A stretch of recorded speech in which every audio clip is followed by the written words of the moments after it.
Well, good morning, everyone. Welcome to Living Beyond Limits. You all know I'm Reverend Jennifer Spear. Welcome to our Sunday service. Let's start this service by reading our mission statement that's on the front of your bulletin.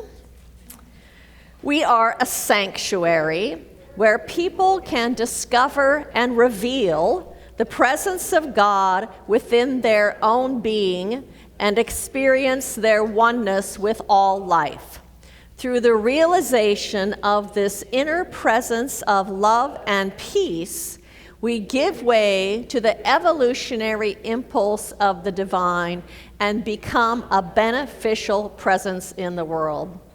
How grateful are you to be walking this spiritual path where part of this spiritual path is just about bringing love into this world and just about being a beneficial presence?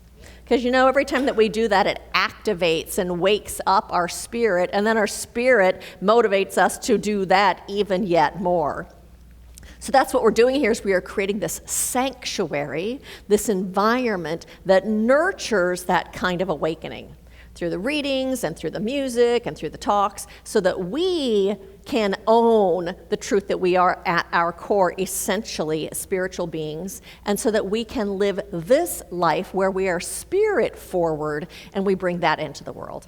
And as we do that, we become a beneficial presence, because when we do that, we bring love and peace and joy and kindness and generosity and inclusion and equality and all of those things that come from our spirit. And so I thank each one of you for saying yes to the call of your own spirit to be walking this path and to be bringing your light into this world. Thank you for that. Today, those of you who are mothers, we honor you and give thanks for your love, because I know that your love has changed people that you have loved and has changed this world in turn. And we honor our mothers today and those who play the role of mother in our lives, for we know that we have been touched and changed by their love. And so we honor our mothers and those who play the role of mothers and give thanks to them today.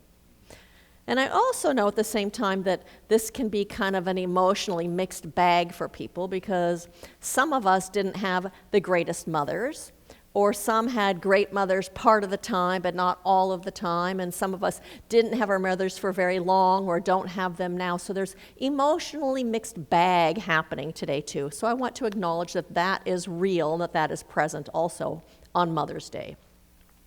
But I do know that every single one of us has had someone in our lives who loved us with the heart of a mother. Whether it was a teacher or an aunt or a neighbor or a grandparent or a friend, someone loved us and nurtured us with that kind of love. And so we give thanks for those people today also. And so in honor of Mother's Day today, I'm actually talking about that mother archetype that is present in all of us, like Jan mentioned when she was lighting that candle. For that mother archetype lives within us, whether we are a woman or a man, or a boy or a girl, or young or old. It exists within each and every single one of us. That mother archetype is a principle of love. And it is a love that is strong and steadfast. It is a love that is tender and caring.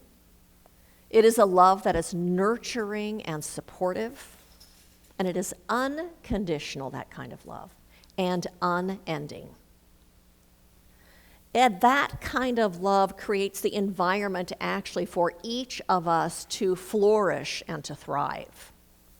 And that love is the love of spirit. And it is innate to our very beingness, because we are of spirit. And spirit exists within us. Ernest Holmes said, "The only God there is the God of love. The only life there is a life of love expressing itself through all." And so that is a love without attachment. It's a love without conditions. It recognizes the possibility and the goodness that is present in each and every single person.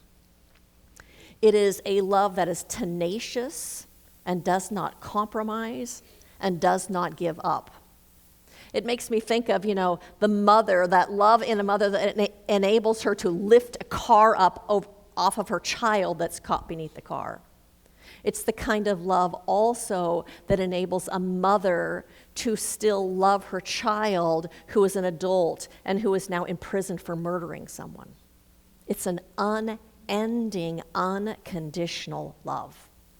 And it gives us the ability also to love people and to care for people that we don't agree with, people that we may never know, people that we haven't met. And because it gives us the ability to love and care for all of those people, and because we are primarily spiritual beings, we actually have a longing within us to express that kind of love. To express that love within us, because as we express that kind of love, we are giving expression to our spirit and to our own divine nature. I don't know about you, but for me, I feel most alive when I feel that kind of connection and connectedness with people. Whether it's friends or loved ones, or whether it's even just meeting someone that I'm standing in line, waiting in line with, or whether it's feeling that kind of connection actually with everyone, with this family of humanity and with all people. I've been on several garden tours recently, and looking at gardens and flowers is one of my favorite things. But half the fun has also been about connecting with the people that are there, the people who have the house or the other people who are touring the garden. I think there's something that happens because we're witnessing beauty and sharing this passion or something that makes our hearts happy. People are like open-hearted. So there's this great connection that happens visiting people. And I know at the first garden tour, we were actually waiting in line at a food truck, and there were 3 women standing in front of us, and we just had this great conversation in the sense of being connected, heart connected to each other.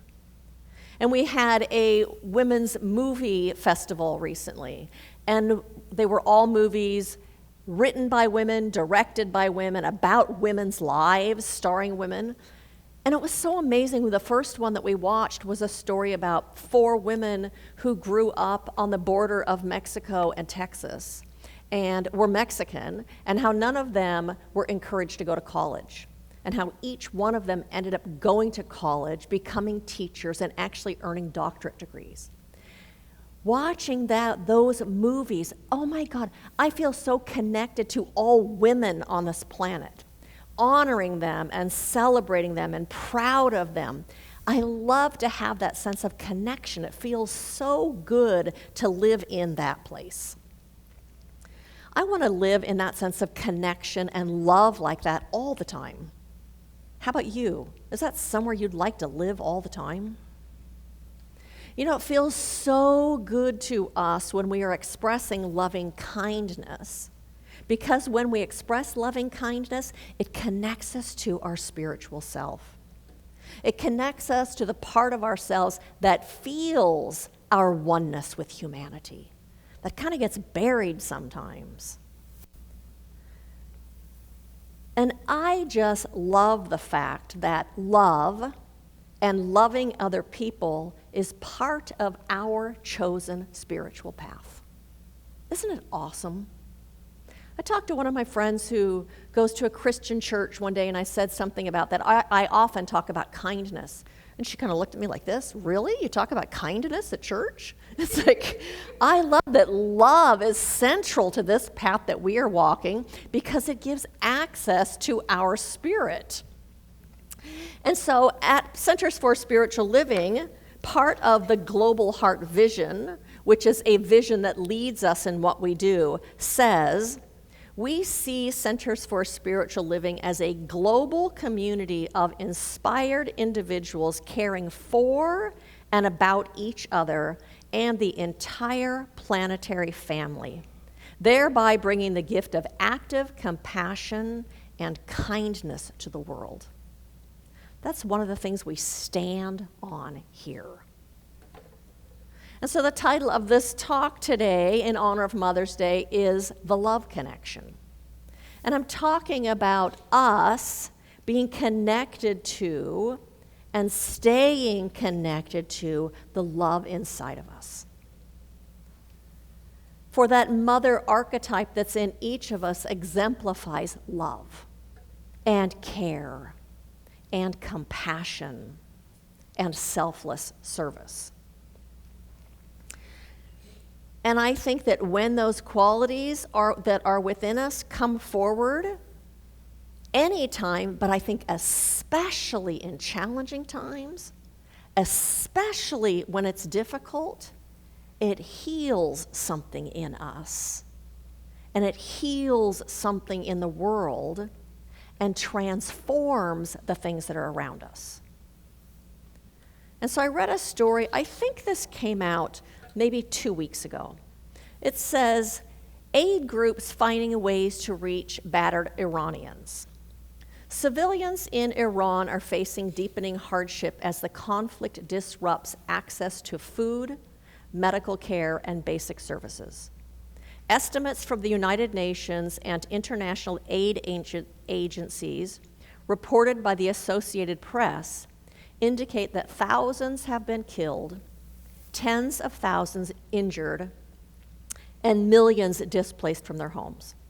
Hospitals are operating under severe strain with shortages of medicine, equipment, and staff, while families contend with rising food insecurity and limited access to clean water. With air and sea routes largely cut off by restrictions and blockades, humanitarian organizations have shifted to overland transport, routing trucks through neighboring countries to deliver food, medicine, and essential supplies.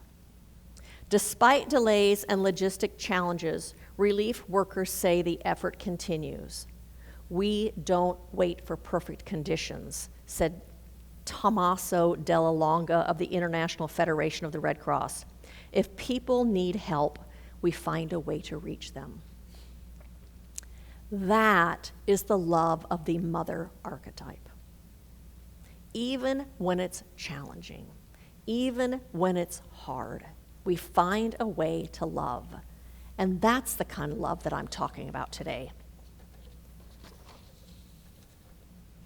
And you know, as human beings, we don't only want to receive love and to be loved, but we actually want to love others and to be that activity of love. But as you know, that's not what we do all the time. And I think that I'm going to talk about 4 different reasons why we don't love. And one of those is that so often we get so self-focused, that it's all about what we want or what we need or what we have to get done, getting our needs met, that we don't even recognize there's somebody else in the moment or in the situation that also has needs that need to get met or that want to get met. We don't even notice that other person's need because we're so wrapped up in what's going on for us. B, I think that the voice of our ego that is so loud oftentimes drowns out the voice of our spirit. That voice of the ego is most often in those moments a voice of judgment, judging other people, or othering, that those people are somehow other, they're not part of my clan, and that keeps us from loving. Scott Aubrey, this was actually the inspiration for my talk today. Scott Aubrey said, "Thoughts and actions rooted in separation are not true to the deeper life within us. Beneath all conflict, there is a current of loving kindness yearning to be revealed. At its core, life leans not towards self-preservation alone, but toward mutual care. Not me first, but we all belong to one another. Jesus said, 'Whoever wants to be first must be last of all and servant of all.' And the Buddha taught, if you light a lamp for someone else, it will also brighten your path. We are not separate lives trying to survive. We are expressions of one life, holding and caring for one another. That's what we're here doing on this planet, part of one life, holding and caring for one another.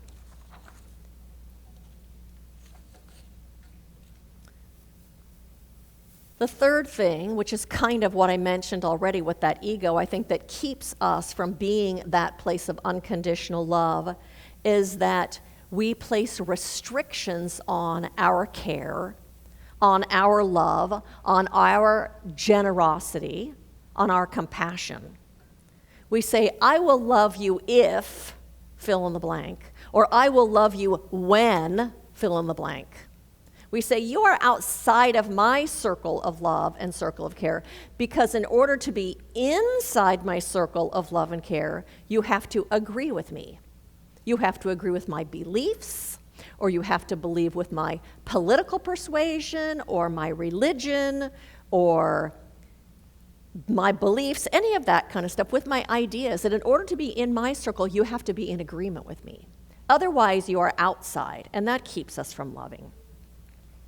We say things like, do things the way that I think they should be done, and then I'll love you.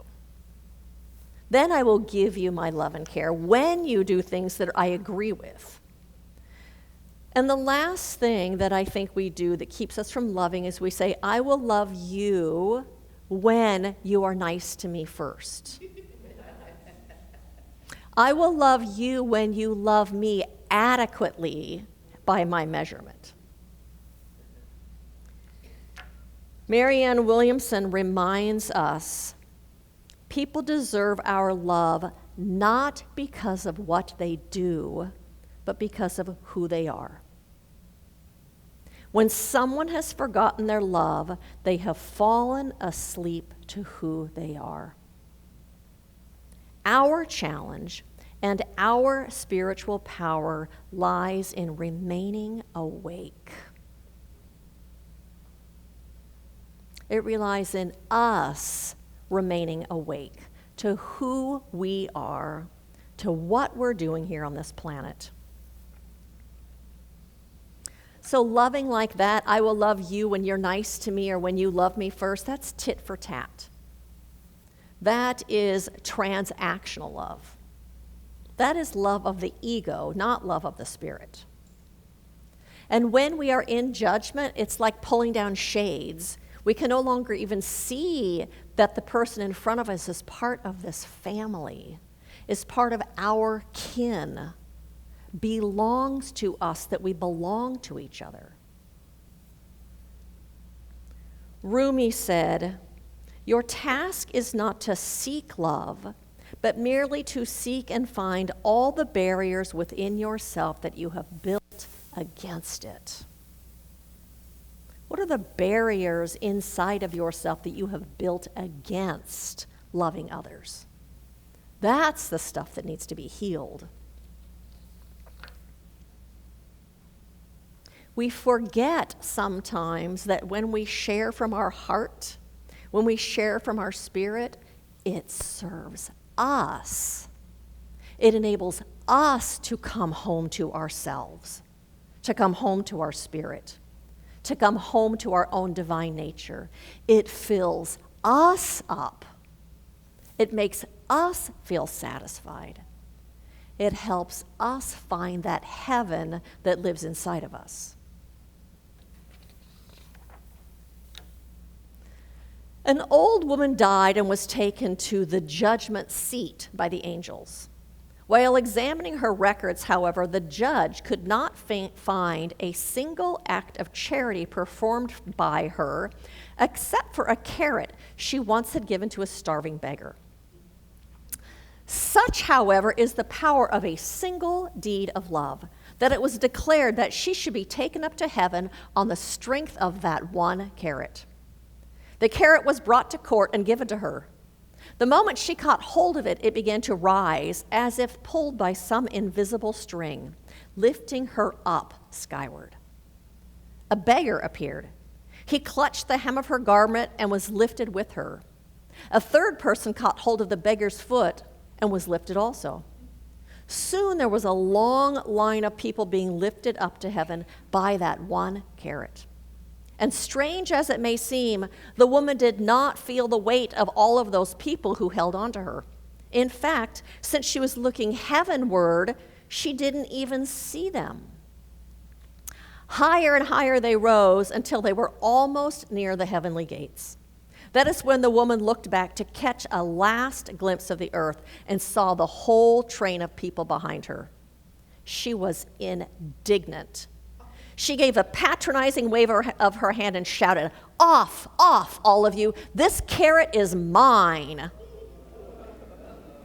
In making her condescending gesture, she let go of the carrot for a moment, and down she fell with the entire train of people.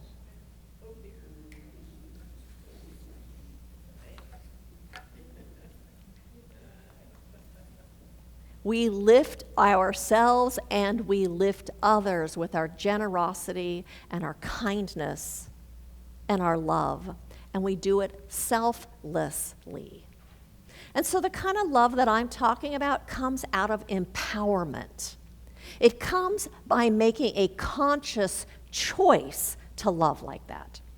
It's not enabling bad behavior, and it's not being a doormat.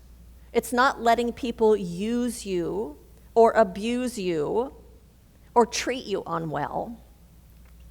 But it is speaking and behaving in ways that are life-giving.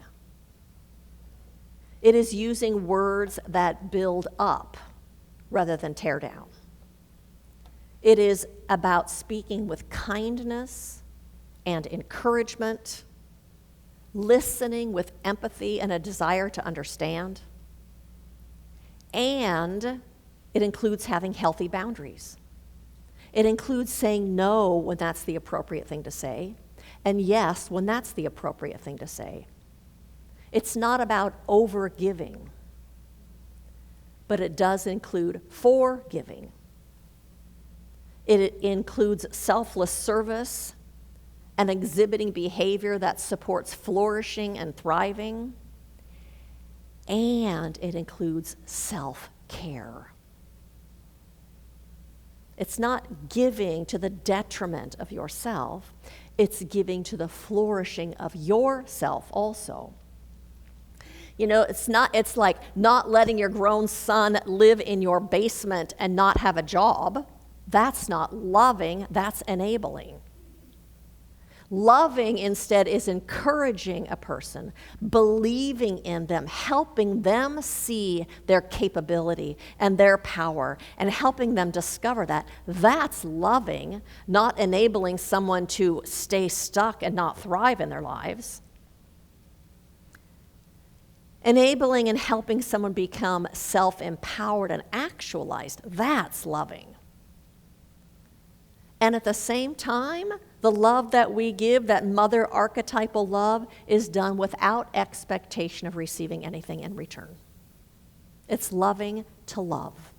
So the first question is, I invite you to look within and ask yourself, where is one place that I could bring more love?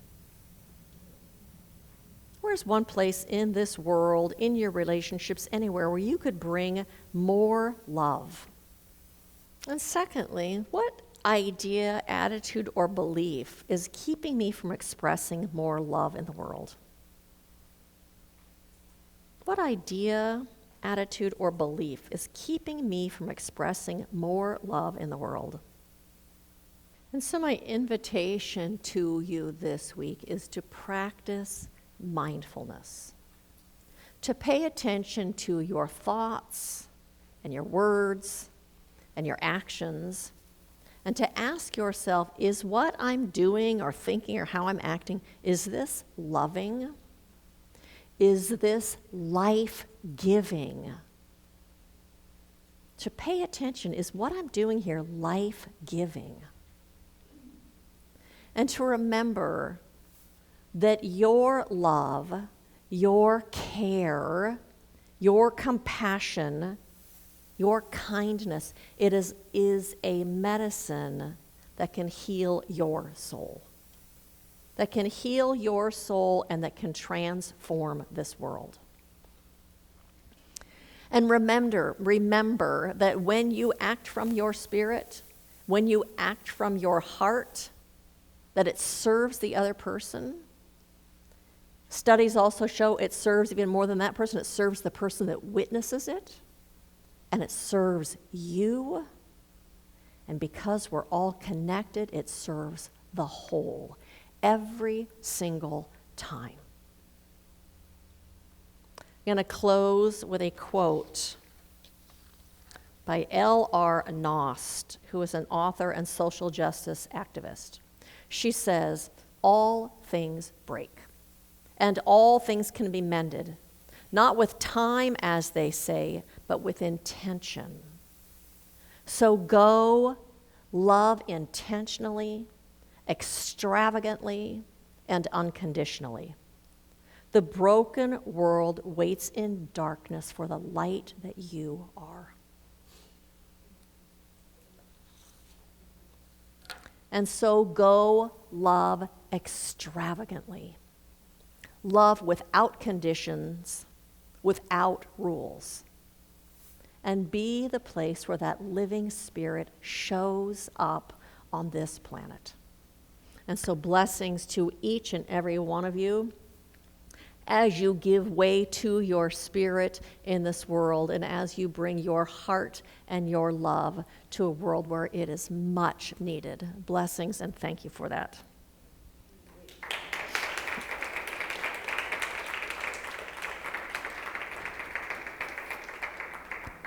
And so I invite you to join me as we turn our attention to the capital T truth, that infinite one is right here.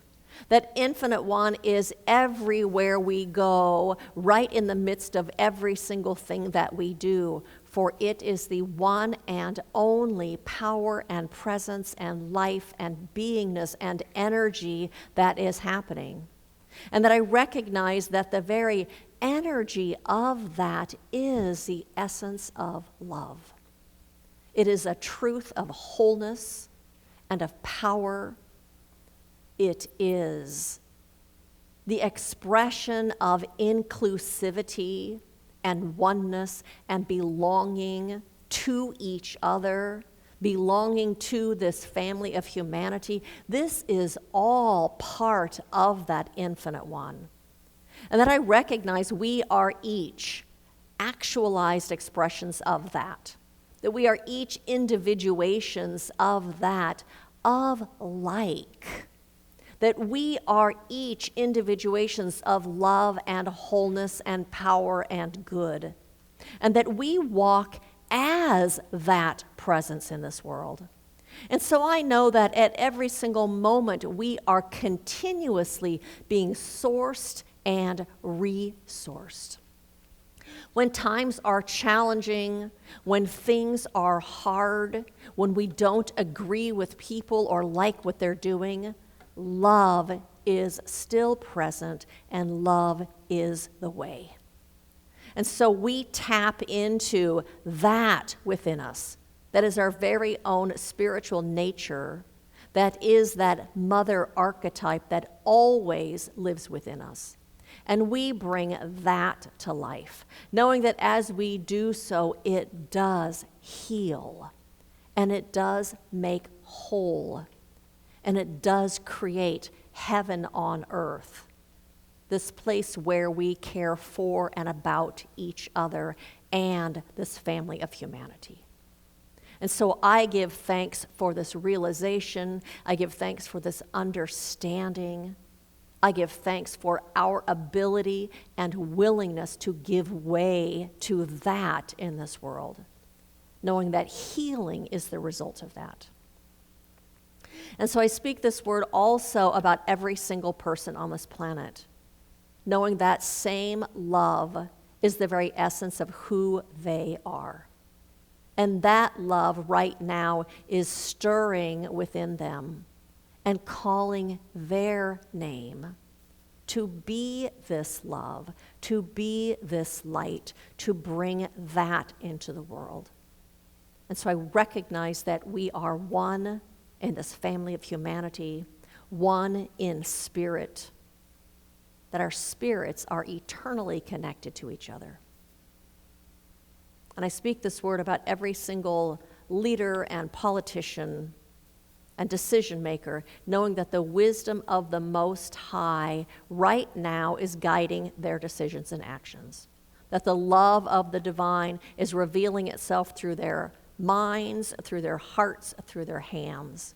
That this power is greater than anything we could see in this material world, and it is eternal.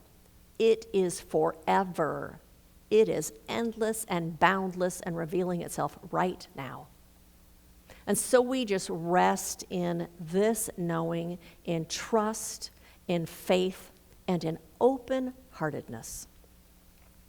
And I release this prayer into that law that is a mirror to our beliefs that says yes.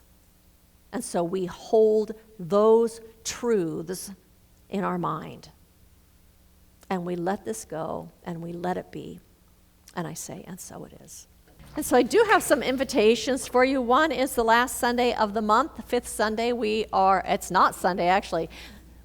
Fifth Sunday of the month, we usually aren't here. We do a community outreach. This month, we're actually doing it on Saturday. So Saturday, May 30th, from 9 to 11, we are doing a beach cleanup, joining other people for a beach cleanup at Winipero Beach. Talk to your friends, see if you want to carpool together or what you want to do. That means we will not be here Sunday, so you have a day Sunday to sleep in and stay in your pajamas and do whatever kind of thing you want to do on that Sunday. Our Sunday talks are available on our YouTube channel, on our website. We invite you to follow us on social media, like us, and share our talks and messages on Facebook, and check in on Meetup and say that you're coming. And we have prayer support after service. If you would like a practitioner to pray for you, they are happy to do that. We have prayer shawls, and we have Ministry of Prayer box. We'll support you during the week in prayer if you would like that. I invite you to join me in saying, "Good fills my life now." Good fills my life now. I recognize it. I savor it. I love it. And I live it. And so it is.